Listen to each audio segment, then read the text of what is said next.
The latest news, national issues, the political scene, and conversations with prominent personalities. All these firsthand at the forefront.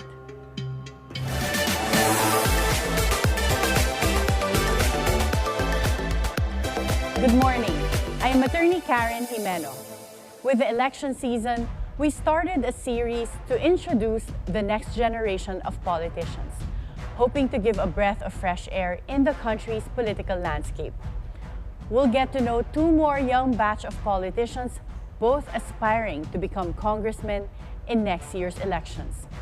One is bidding to continue the legislative agenda of his father in Congress, and the other seeks to bring his own brand of public service as they both attempt to break ground in the lower house. Joining us this morning is Laguna board member Danzel Fernandez. Good morning, Danzel. Attorney, good morning, and of course to Billionaire News Channel. Thank you very much for this interview. Okay, so to get to know you better, we'll start by showing pictures in our LED and give us a brief description of what first comes to your mind. Okay. Oh, of course, my father, the current congressman of the Lone District of Santa Rosa. So he's really been a big talk as of recent because, of course, the Quad Committee in Congress right now. So, yeah. You really look very similar. But does your dad also inspire you to be a politician? Yes, a lot of people really tell me that we look similar, but mostly my mother. I look more like my mother. But my dad is, of course, a part of my journey as a young politician, and he was really there to inspire me to take part in this profession. And from what we researched, you were born in the same year that your father entered politics. Yes, more or less. Yeah, I think so, he was around 31 years old when he was a board member in the province of Laguna, in Santa Cruz, actually. And what was it like growing up with a politician for a father?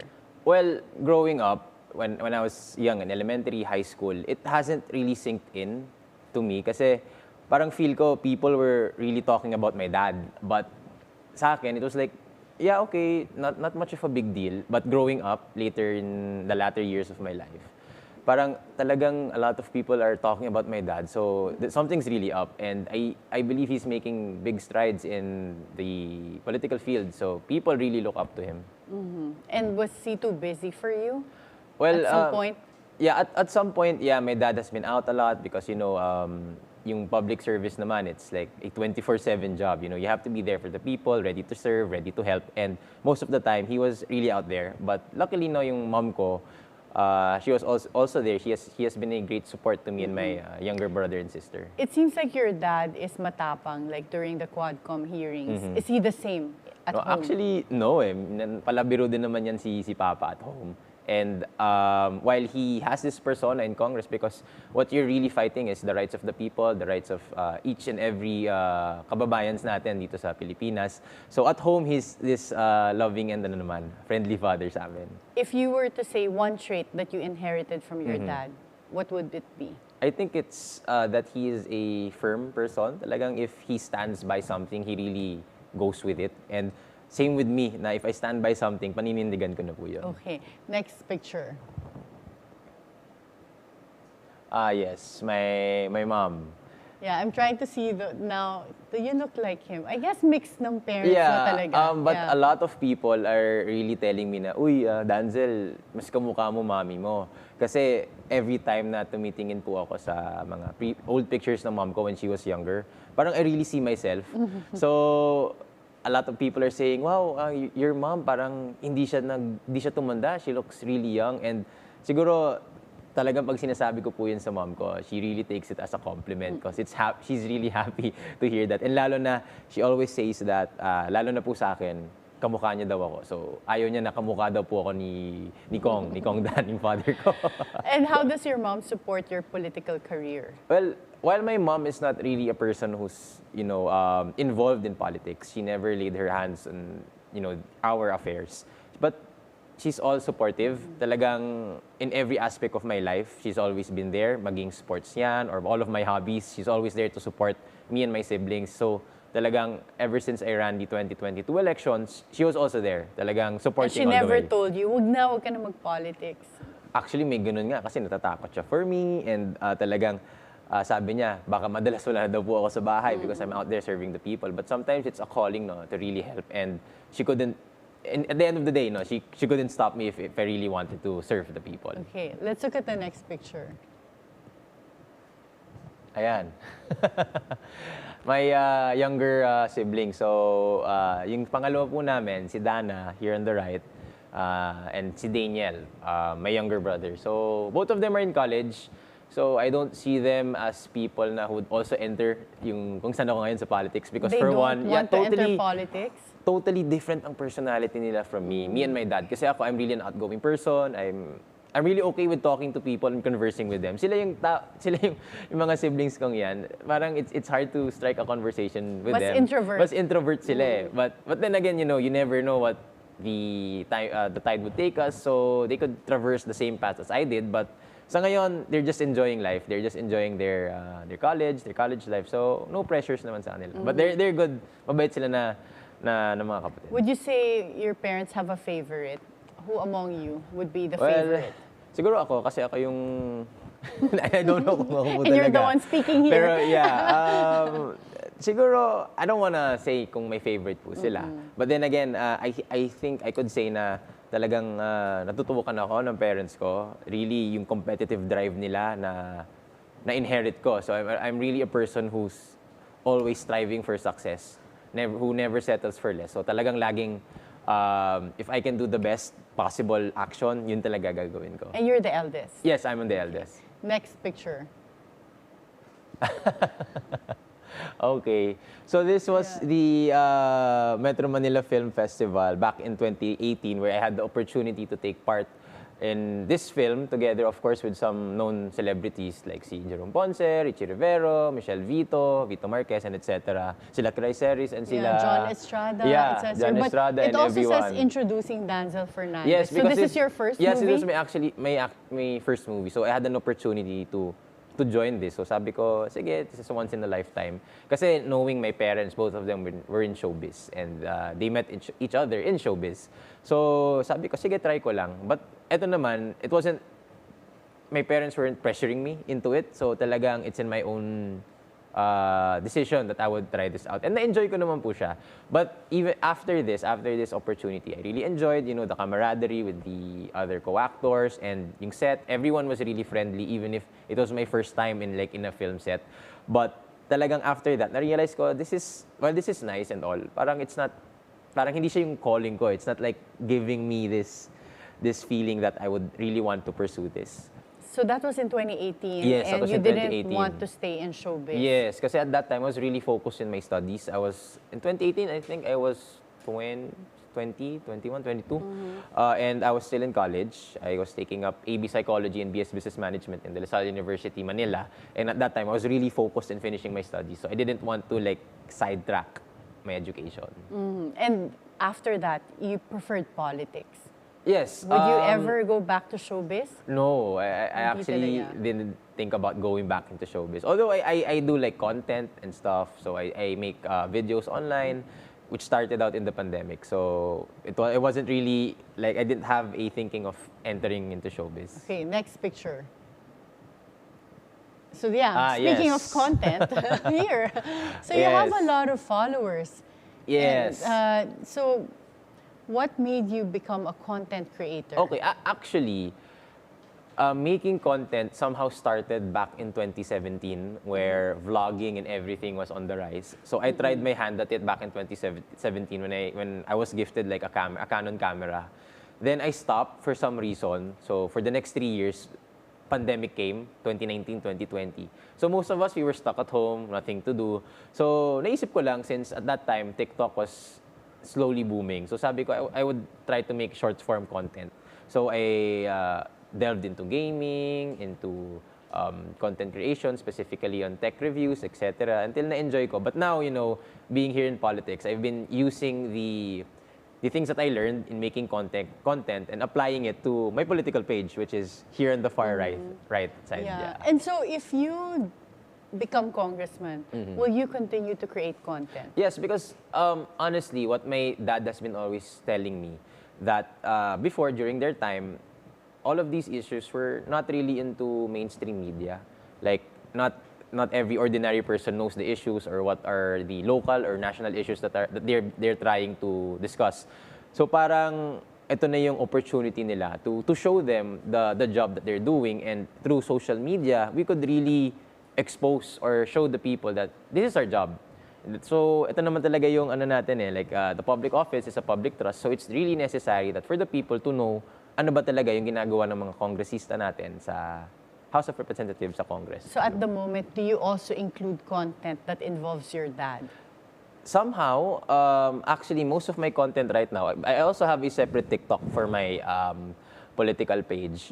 Mostly, I share yung daily life ko as a board member, and another aspect of my life being a law student in San Beda. So you're also a law student? Yes, I teach in San Beda, but in the Masters of Law Oh, program. So really? pag naging lawyer ka na, Opo. pwede na kitang I'm maging currently estudyante. a third-year law student sa San Beda College, Alabang. So that was really a path that I made a decision personally. My parents never pushed me into becoming a lawyer or studying law, for that matter. So you're going to be a law student by the time you enter Congress. Won't you Yes. have difficult, if you should you win, but won't that be difficult to balance law school and being in Congress? Because when I was a law student, I really had no time for anything else except Well, studying. everything has its pros and cons. And for one, I really decided that law school is an aspect that would help me in my candidacy, for one. And also, when I'm given the opportunity to be part or become a member of Congress, the things I learned in law school really would help. Kasi talagang they show you the process, relevant jurisprudence, and relevant substantive laws that the House really enacts. So talagang, I really love the law. So talagang, ang saya-saya na this is like an aspect of my life where I get to apply what I learn. So while it's really hard to juggle, but I think this proper time management would How do you so handle well. bashing on social media? Because you have so many accounts. Yes, that's true. There are still, bashers and all. Talagang hindi naman mawawala yung mga bashers po in any aspect of your life. Siguro akin, sometimes I just think of all of the good deeds that I really do, and all of the people who believe in me. So yun yung pinangahawakan ko. So I don't really tend to interact or communicate with bashers for as long as alam ko na yung ginagawa ko is really true. I won't really doubt myself. Okay. Next picture. Yes. So, she's my girlfriend. Ano na kami, going on 4 years, 5 years. You seem to be married because No, you no. share the same No, surname. actually, I'm joking. no. But yeah, you do have the same Yeah, surname. we have the What same a surname, coincidence. but it's just a coincidence. Nag-check naman po kami, we're not entirely related. And nakalagay naman sa law natin, di ba? If you're gonna get married, it's within six degree of consanguinity. Yeah. So you're not related not at all. related at all. So Okay. safe. And Yeah. is she also a law student, content creator? She's actually a chemical engineering student in De La Salle University, Manila. So, gagraduate na siya soon. So, yeah. And she doesn't mind that you're entering politics. Actually, it's really hard, especially sa time. Most of my time is really dedicated out there sa people. Kumbaga, minsan sinasabi ko sa kanya, yung date time namin is kasama na if I'm going around the city. So, ang date parang niya it's would like be, pag-ikot. hitting two birds in one stone na eh. Ganun na po yung nangyayari. Okay. But at least she's very supportive. So Yes, let's definitely. Let's talk about your political career. You were, for the first time, a board member in 2022. That was the first time you ran. Yes, this is my first time, yes. Why board member? Some people would Yeah. choose to start their political career as councilor. Yes. I think you would think that when you enter politics, you would start like somewhere in the low level, either a SK, then barangay kagawad, then a barangay captain, then head into the sangguniang panglungsod, which is the city councilor.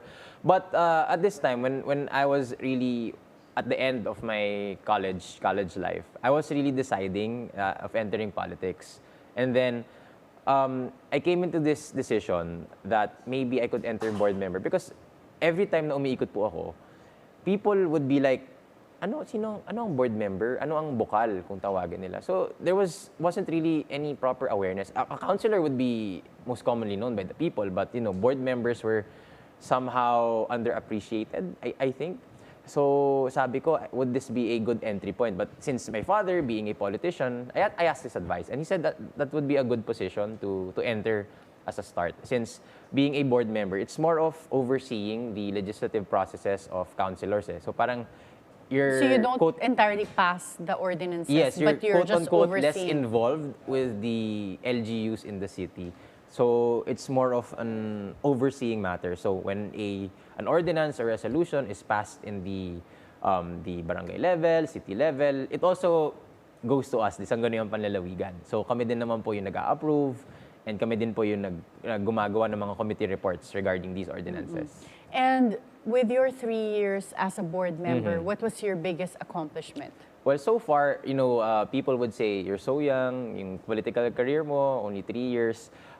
So far, my biggest accomplishment is establishing really a flagship program, yung namin, yung feeding program namin, what we call the Mobile Kusina. So talagang umiikot kami sa iba't ibang barangays in Santa Rosa, Binyan, and San Pedro, where we share yung mga pagkain sa mga kabataan. Next naman is yung mga financial assistance programs that talagang nabibigay namin sa mga kababayan po namin. Kasi in our city, one of the biggest concerns is health. And a lot of people would always approach me because kailangan talaga ng tulong medikal, they have these sicknesses, they have this disease, and talagang bukal sa loob ko na tulungan sila with that. And do you feel that with your 3 years of experience as a board member, that's sufficient for you to be prepared to enter Congress? Like I said to you earlier, Attorney, I'm a type of person who never settles. While I do have the experience, I believe that I could still get more experience as I enter Congress. And talagang I'm the type of person who just never sits still. I would always want to continually improve myself. But with regards to experience, I would say I would have the qualifications, I have the experience to really enter into this field. For one, like I said, I'm a law student, and my experience in studying the law would really be a great leap for me, especially since the nuances in the law are studying different cases, studying different jurisprudence. Really talagang pag nagbabasa ako, I could see myself like my dad who's in committee hearings na nagdi-discuss ng mga issues and applying the law.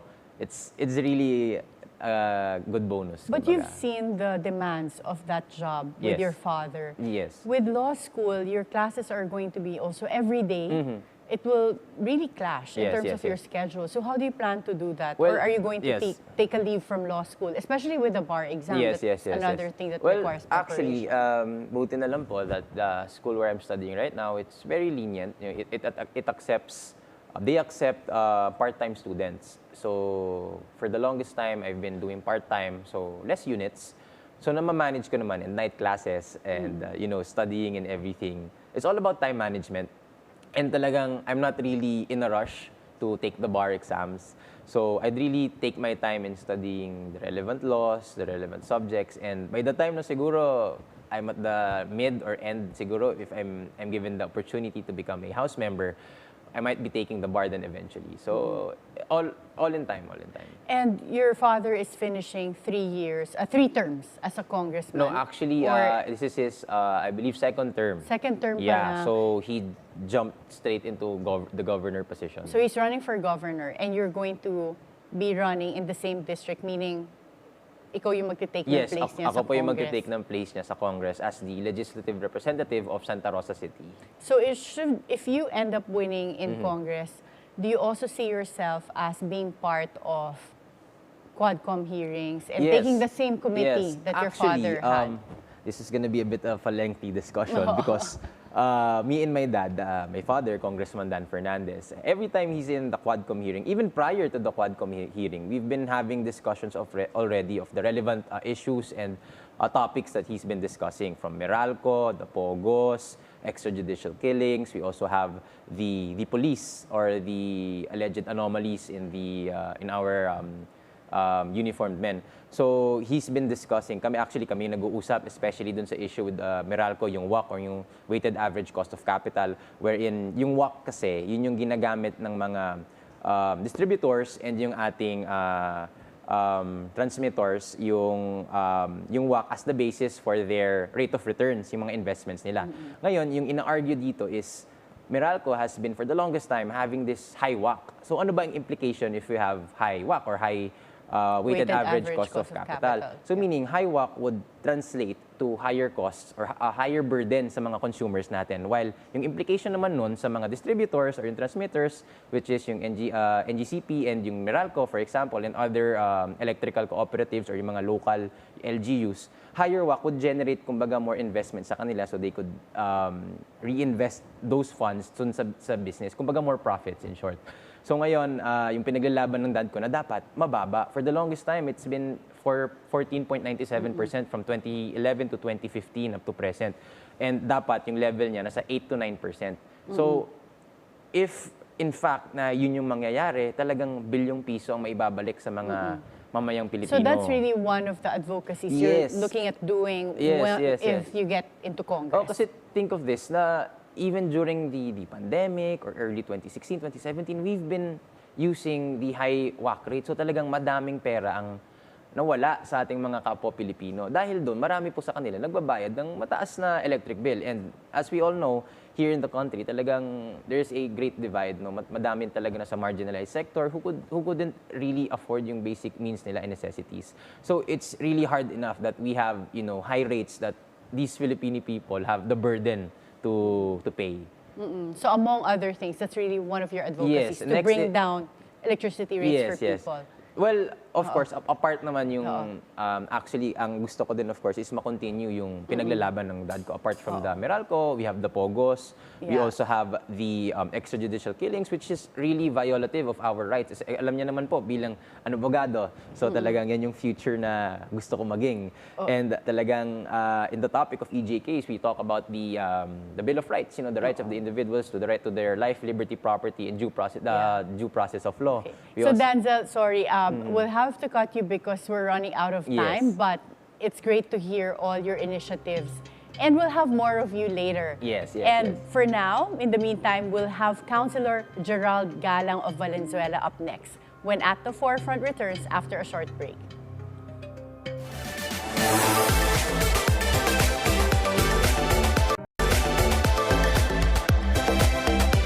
Welcome back at the Forefront.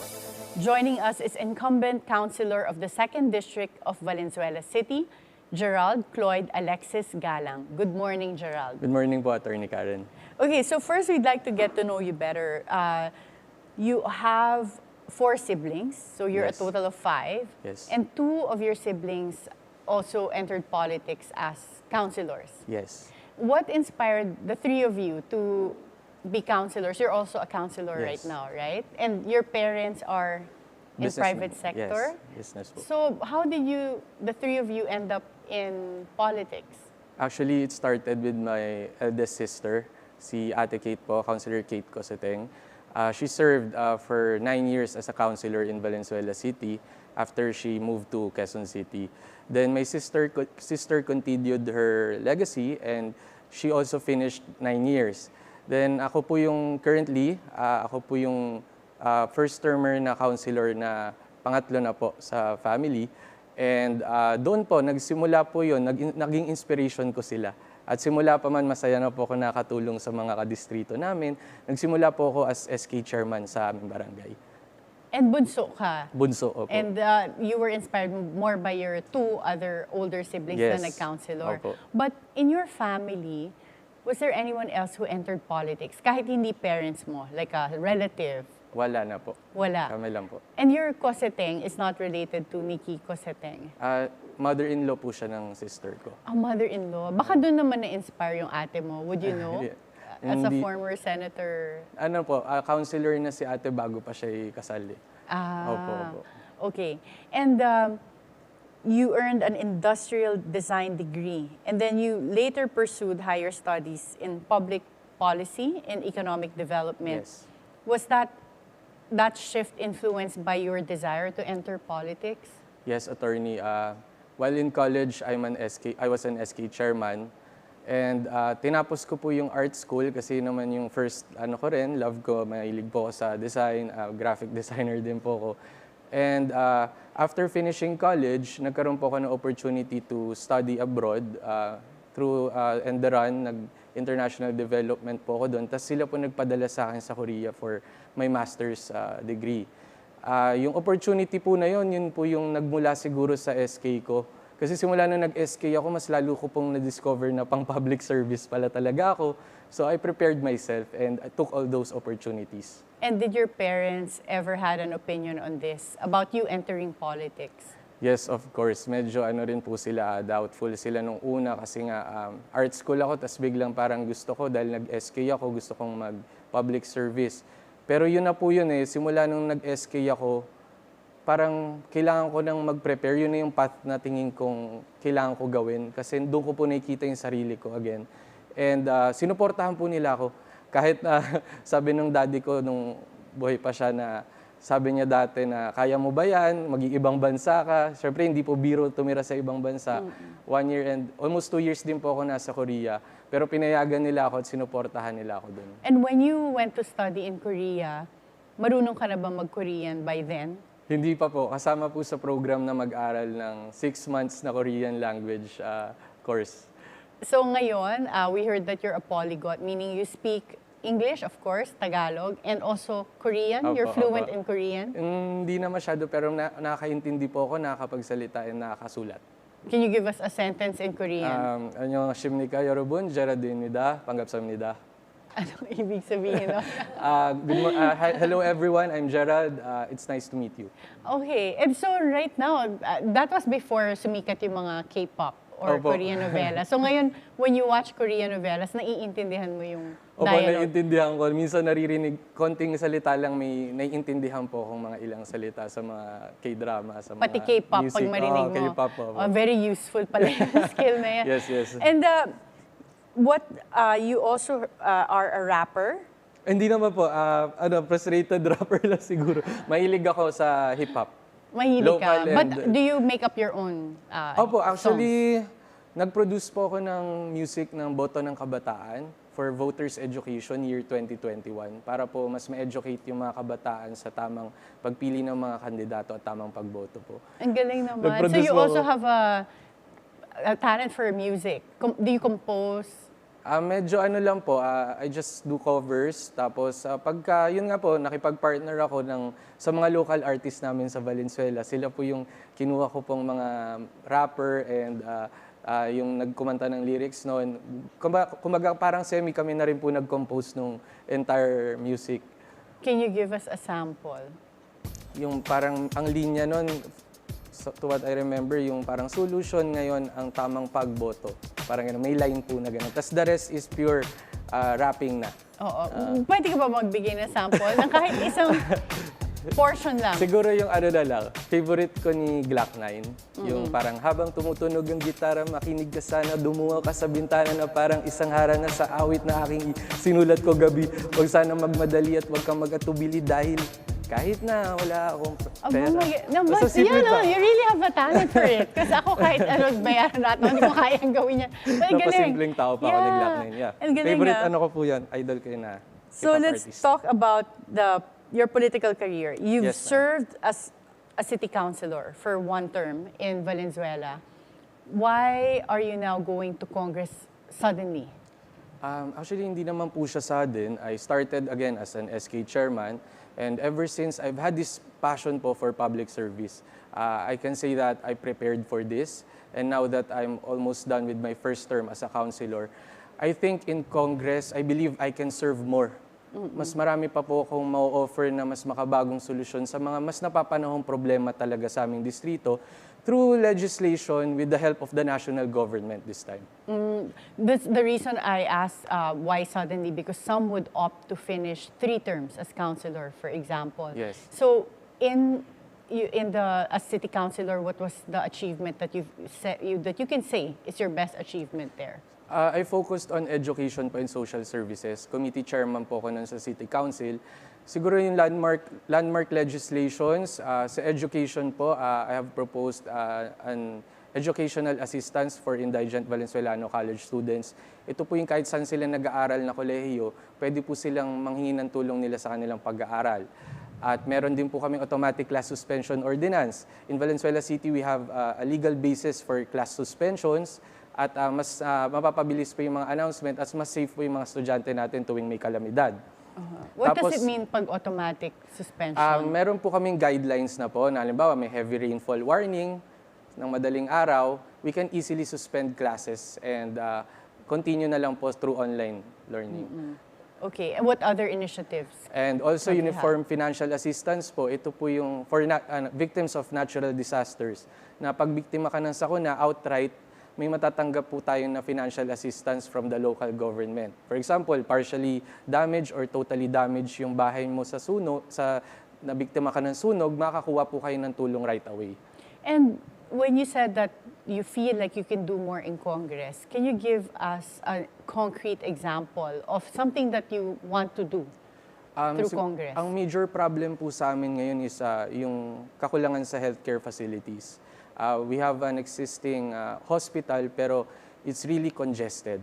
And I want to, if given the chance, if I get elected, I would propose legislation focusing on healthcare. To be specific, for example, I would propose to establish a new district hospital in Valenzuela City. And when you run this 2025 elections, who are you running? I mean, not who, but how many people are you running against? Only one lang po. Only one. And what do you intend to offer that's going to be different? As a newbie, is the person you're running against already an incumbent or hindi matagal po, na? hindi po. Bago rin. Bago po. Okay, so Wife of the incumbent congressman. okay. And for you, do you feel like this is going to be an uphill climb because yung kalaban mo is a wife of an incumbent congressman? Yes, of course. But then I'm ready for this battle, and I think I can offer more programs and projects that would address pressing issues in our district, especially in healthcare and also sa flooding po, yung mga pagbaha, as mas mabigyan ng pansin yung mga specific areas talaga na kailangan ng more drainage system improvements at iba pang mga pagawain po. Well, I'm glad you mentioned flooding because that is really one of the problems of Valenzuela. It's most of the areas there are below sea level. So what do you propose in order to solve the flooding problems in Valenzuela? I would propose a comprehensive plan. Mas pag-aaralan po yung mga projects na ginagawa sa district namin. We have projects for flood control, may mga pumping station na ongoing, construction of pumping station na ongoing, at iba pang mga drainage improvements and pag-elevate ng mga roads. Pero ang gagawin ko po mas coordinated approach. We will include the people sa planning, sa consultation, and we will tap different agencies po to offer more technical advancements or innovations sa design and overall planning ng mga proposed projects natin for flood control. You've had the benefit of studying in Korea. Yes. What is something that you've learned there that you think you can bring to the Philippines? Yung core value siguro ng pagtutulungan, yung cooperation, as long as people will, yung need nila, yung kailangan nila, yun yung talagang tugunan natin at wag natin sila iwanan sa process. Mas magiging comprehensive yung approach natin sa paggawa ng batas, sa paggawa ng kahit anong proyekto. Yung po yung nakikita kong key factor, yung communication and also yung participation din ng community sa mga projects. Is that something they do in Korea? Yes, doon po sila, yun po yung naging major factor ng economic development nila, doon yung talagang pagtutulungan. Kung tayo may bayanihan concept, meron din po silang parang ganon, na hindi po laging one-way approach na sinusubo lang ang proyekto, meron din silang participation, tumutulong din po sila. Okay, and for a long time, Valenzuela City has been considered or called Gatchalian country. What is your take on political dynasties? On a positive note, Attorney Karen, dynasties can provide stability and continuity. In Valenzuela City, we are continuously pushing for continued progress. As long as there is good governance, transparency, and democracy, okay naman po. So you're not against it? Not really. Oo. As long as there's good governance, transparency, and democracy. Are you running under any political party? I'm running po as an independent candidate right now. Okay. Thank you so much, Gerald. Thank and you, Atty. Karen. When we get back from our break, we'll have both Danzel Fernandez and Gerald Galang when At the Forefront returns after a short break.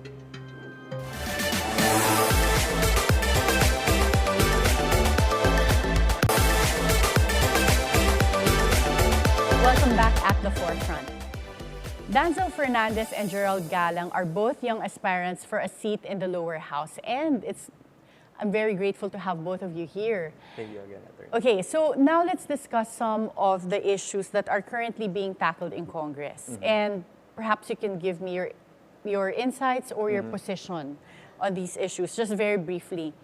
So first, on the budget briefing of the Office of the Vice President, do you think Congress is doing the right thing in terms of having or scrutinizing this budget?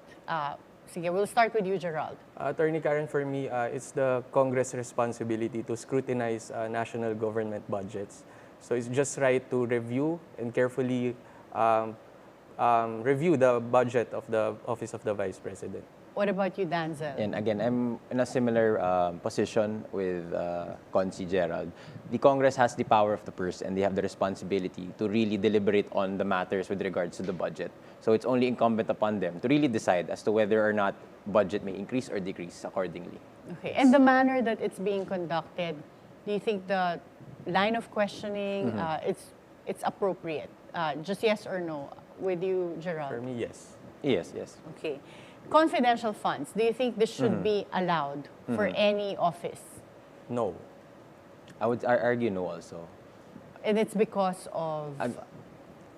I'm advocating for transparency. So it's a very important thing that the taxpayers' money, they know where it goes. Okay, Danzel? Yes, because under, of course, our Constitution, we have the right to know where the funds are going. We have to be accountable with the funds that are being allocated. Since, again, a public office is a public trust. Okay, lumalabas na yung pagka-law student Yes, o Danzel. Quadcom hearings, if you get elected as congressman, your position on this, will you continue Quadcom hearings? Danzel? Yes, definitely. Since my father being one of the chairperson for the public order and safety, so it's really incumbent upon them to tackle all these national issues. And it's already difficult enough that their agenda, ang dami po kasi talaga. So, if given the opportunity, we would continue on as the new generation or the next generation of politicians who would spearhead these committees. What about you, I also have the Gerald? same answer. Yes, it's part of our job po as congressmen if we get elected. And what about the transfer of PhilHealth Fund, the excess fund, to the unprogrammed allocations? Danzel, do you think this is legitimate? Well, it's really difficult to say because, again, we have to really scrutinize the budget that is being transferred. And the decision lies upon the committees to really deliberate upon it. So it's hard, especially when we're talking about funds. When we have these transactions, it's really difficult to track whether or not they are legitimate. So we leave it up to the current members of the community to handle these issues. What about you, Gerald? For me po, nangyayari talaga ang mga realignment sa budget. Pero kung healthcare ang pag-uusapan, alam natin yung malaki nating problema sa healthcare. So dapat, if anything, hindi nga galawin at mas palakihin pang pondo natin para sa healthcare. So you would retain it in PhilHealth? Yes. Yeah. Congress handing out ayudas instead of government line agencies. So this is becoming common right now where it's Congress that's giving out the ayudas directly. Okay, Danzel, you're a law student. Yes. You know the separation of powers. What Yes. is your take on this? Well, actually, a lot of people, especially in our city, they're always hearing, wow, ang daming ayuda and everything. Well, it's all good because a lot of people would really require financial assistance and mostly to cater to their medical needs. But then again, we should think about still allocating a large portion of our budget to developmental projects because indeed we have to invest in these institutions, these kinds of projects to really foster our people because at the end of the day, we wouldn't want people to be solely rely to these ayudas. But what about the issue of Congress being the entity that is handing out the ayudas when they should just be limited to passing the budget? Well, again, we are merely delegating. So we're merely delivering these services. So I think there's a thin line of the separation of powers. While we have the power of the purse, why are we the same persons who are delivering these kinds of services? It's supposed to be the executive branch, meaning the departments that have Well, this. we are in collaboration as well naman po with for example, city when we distribute these kinds of finances. So I think it's still upon the discretion. But then again, at the end of the day, as long as we really deliver it to the people, then I don't think it's bad. What about you, Gerald? That's also my take po. Yung cooperation talaga nagmamatter. So if you're representing your district, mas nalalaman po natin kung sino yung mga sector na mas kailangan ng mga ayudang yan. At yung sa local government naman, with proper coordination, okay naman po yan. Just as long as hindi siya gamitin for political gain or pre-campaign, okay po yan kasi pera naman ng tao, bayan yan, at talagang yung mga nangangailangan sa laylayan, deserve nilang makatanggap din ng mga ayudang yan. But you're not worried, Gerald, that it can be used as campaigning or premature campaigning? Would you be against labeling yung mga ayuda? Yes po, yun po yung something na pag ako nabigyan ng chance sa Kongreso, hindi po ako maglalagay ng pangalan kasi parang doon po nagkakaroon yung thin line na kung project ko ba yun o project siya ng national government. So, dapat po i-educate natin ang taong bayan na itong mga ayuda na ito po yung nanggagaling sa national government. Hindi po siya programa ng isang kongresista. Okay. And I'll give you two choices and you just quickly pick one. So, I don't know how we'll do this because there's two of you, but when I say the two choices, first thing that comes into your mind, just say it right away, okay? Mobile gaming or outdoor sports? Sige, Danzel. Fun. Sorry. Choose one. Choose one. Mobile gaming or outdoor sports? What about Mobile you? gaming. Interesting. Makikita ko yung difference yung dalawa. Bruno Mars or Coldplay? Bruno Mars. Coldplay. Aba, magiging pareho napupunta ko sa concert. Sige. Ako rin Olivia Rodrigo or Taylor Swift? Danzel. Taylor Swift. Taylor Swift din. Aba, for once, you agreed Hindi ko on the same. masyadong familiar kay K-pop or P-pop? P-pop. K-pop. I'm surprised. I would have thought you would choose Hindi, kasi K-pop. natuwa po ako na influence ng P-pop ang K-pop, tas ngayon it's rising. So we should support it. NBA or PBA? NBA. NBA. NBA. Ako rin NBA fan. Okay, food, lechon or sisig? Danzel. Lechon. Ako sisig. Meron bang masarap na lechon sa Laguna? Well, not masyado. really. Valenzuela, wala rin, no? Wala po masyado. Wala. Facebook or Instagram? Facebook. Facebook. Okay. Netflix or YouTube? Danzel. YouTube. Netflix. The elections in the US are coming up. Trump or Harris? Harris. Harris. Oh, okay.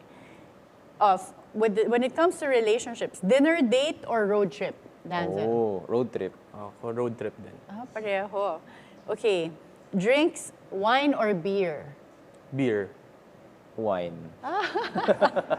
Galing nga, iba talaga yung personality. Okay. In terms of roads that you'll pass through, NLEX or SLEX? NLEX. SLEX. Talaga. Nakikita natin. Nagadulas ako sa SLEX. Okay. And last question. So you're both going to Congress. And what would you offer to the public? You're both still very young, and I'm sure that's the first thing that people will say. Yes. Ang bata-bata pa niyan, anong alam nila?